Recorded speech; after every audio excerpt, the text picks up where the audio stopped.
Memasuki era Society 5.0, perkembangan teknologi sudah semakin cepat dan banyak bermunculan tren teknologi yang dipercaya bakal memberikan kemudahan kepada umat manusia dan akan terus berkembang di masa depan.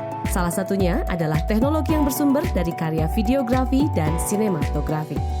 Saat ini, platform digital, media sosial, serta media streaming lainnya telah teroptimasi untuk video. Menurut studi Pew Research di tahun 2017, 70% pengguna smartphone berbagi video dan gambar dari semua lalu lintas internet. Dan studi bersama yang dirilis oleh Interdigital Incorporation pada tahun 2022 menonton video mencapai 82% dari semua lalu lintas internet. Diaspora Par Kota Sukabumi hadir kembali untuk mengakomodir dan memfasilitasi antusias para pemuda dalam peningkatan skill kreativitas yang dibutuhkan di bidang videografi yang merupakan bagian dari lahirnya industri kreatif sebagai salah satu senjata untuk menggerakkan perekonomian saat ini. Melalui kerjasama dengan program pembinaan lingkungan sosial DBHCHT dan program pemberdayaan pemuda dari Kabisa Fest Online Series, kami mengadakan kembali pelatihan videografi bagi pemuda yang kedua tahun 2022. Pelatihan ini bertujuan agar pemuda Kota Sukabumi mampu menghasilkan karya-karya industri kreatif yang baik dan mampu bersaing di dunia digital, serta mampu mengangkat sekaligus mendistribusikan wirausaha konvensional ke dalam dunia digital yang sekarang menjadi sangat potensial. Pelatihan ini juga diharapkan bisa menciptakan peluang usaha baru menjadi wirausaha muda pemula di bidang videografi. Pemuda Kota Sukabumi terus bergerak maju.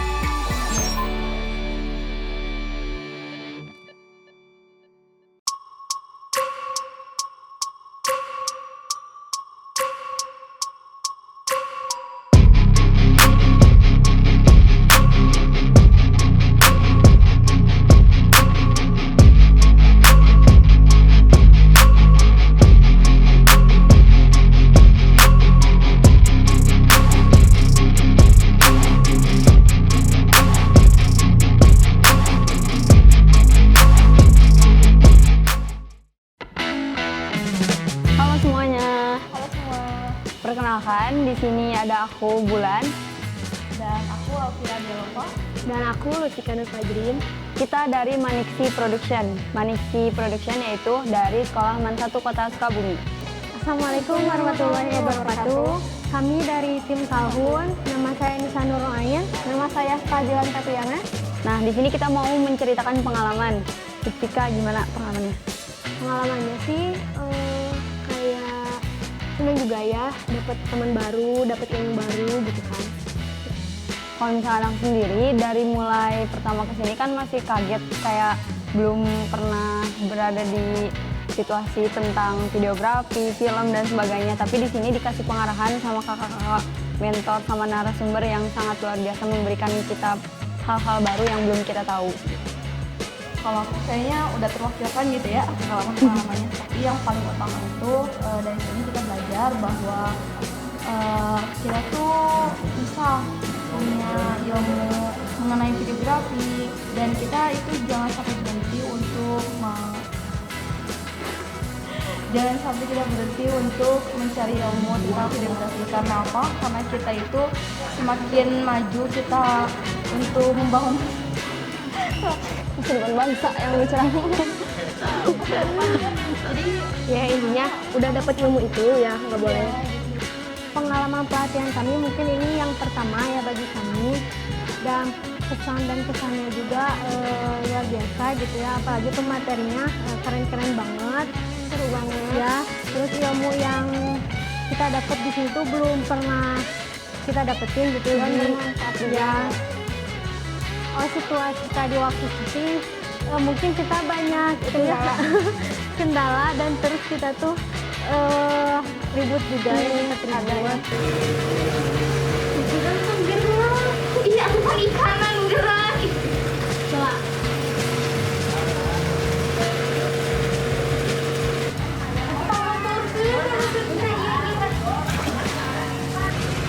Kuseking ya kamu tremor apa nih?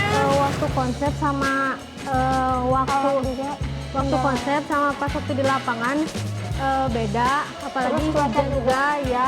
Terus sempat ada kendala tuh dari ininya sih apa tuh suara lighting ya.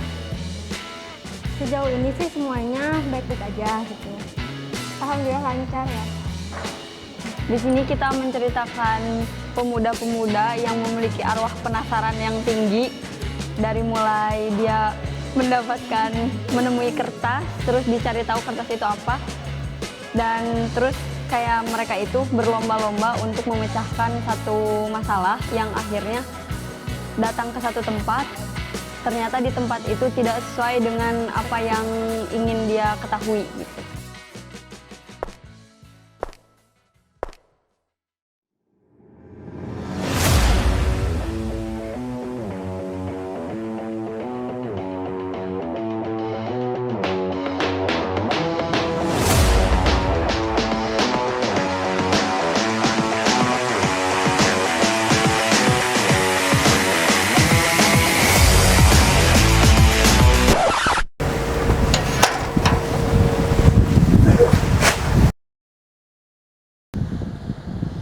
Kok ikan emas sih? Kamu bertanya-tanya? Biar aku jelasin ya.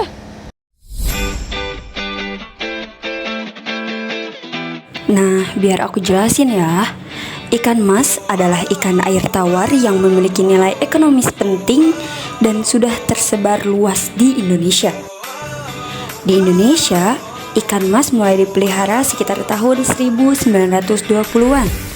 Ikan mas yang terdapat di Indonesia merupakan ikan mas yang dibawa dari Cina, Eropa, Taiwan, dan Jepang.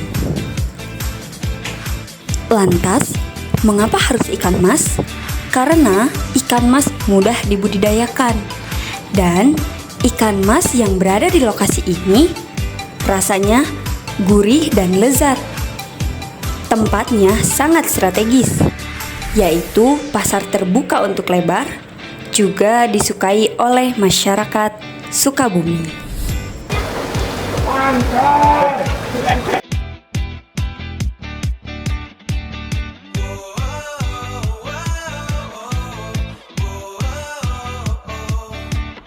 Satu sampai 10, 11.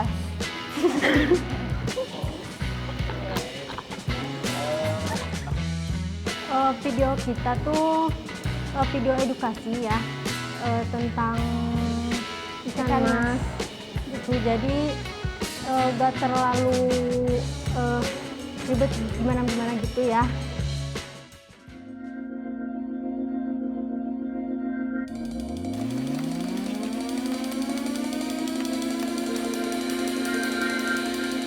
Perkenalkan, saya Ucu Cahyadi, bekerja di Balai Besar Perikanan Budidaya Air Tawar sebagai pengawas perikanan budidaya.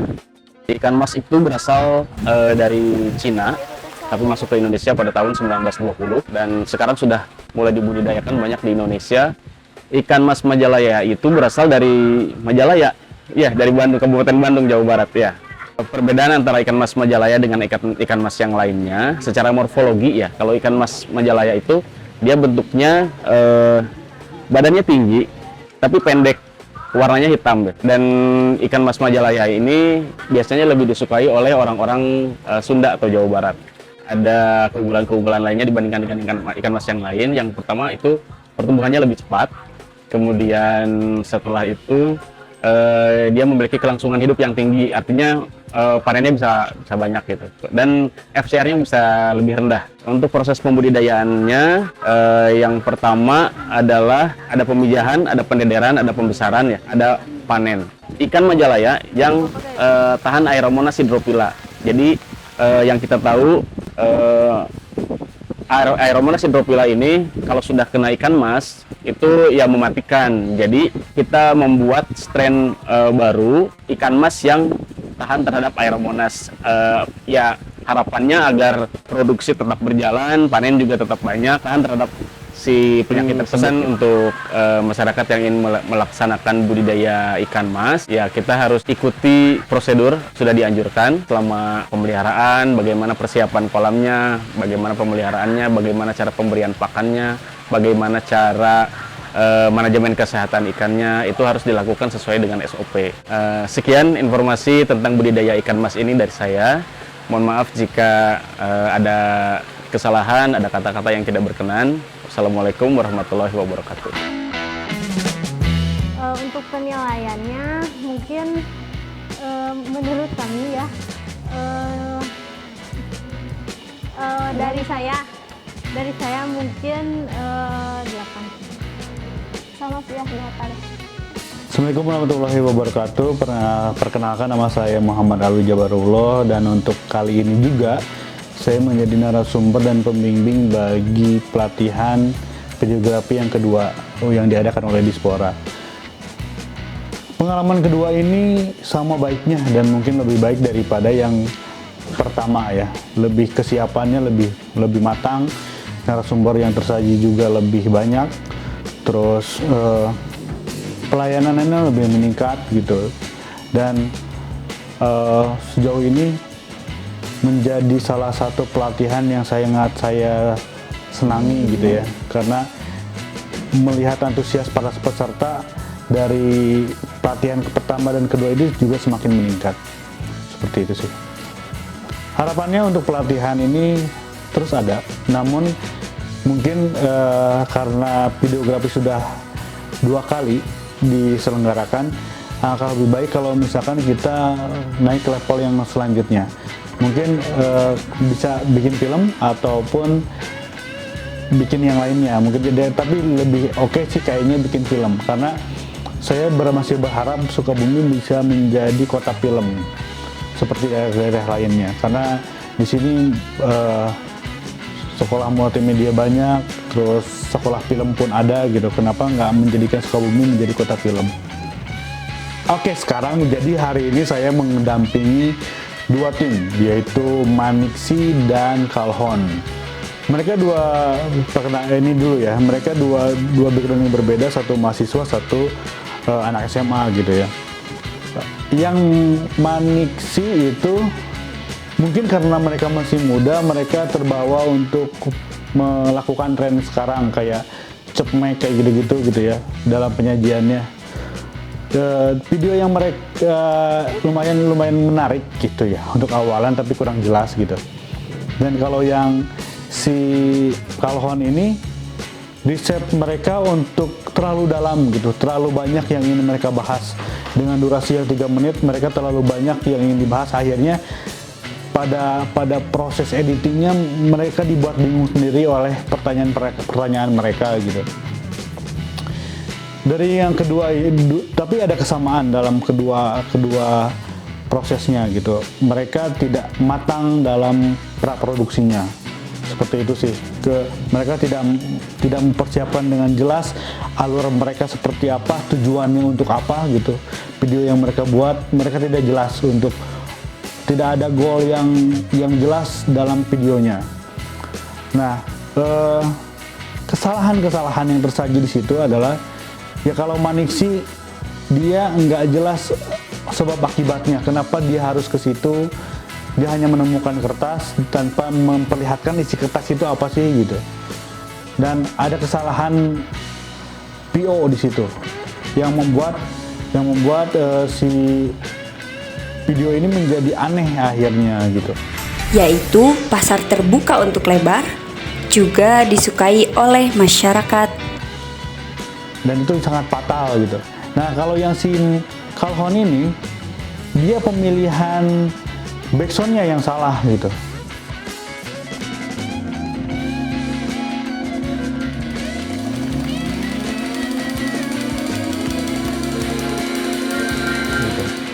Backsoundnya itu lebih cocok kalau seperti film-film dukun dulu, atau film-film laga dulu gitu. Dan secara edukatif, kontennya sangat edukatif gitu ya, sangat banyak tersaji di dalamnya. Cuman karena insert gambar yang dipakai di awal terlalu banyak, sehingga akhir dari video ini sangat membosankan gitu. Tidak ada gambar selain yang diwawancara. Seperti itu sih. Tapi untuk secara konten, si Kalhon ini lebih edukatif. Jadi perbandingannya di sini adalah konten isi edukasinya. Menurut saya si Kalhon lebih lengkap, si Maniksi sangat kurang, dan insert yang mereka sajikan tidak jelas. Itu ikan koi bukan ikan emas gitu. Ikan yang kita orang Indonesia pahami, ikan koi dan ikan emas itu beda gitu. Dan mereka kontennya ikan emas, tapi yang banyak yang disajikan itu ikan koi gitu. Jadi tidak make sense gitu kalau menurut saya. Nah, untuk juaranya menurut saya ada di Kalhon. Selamat buat Kalhon.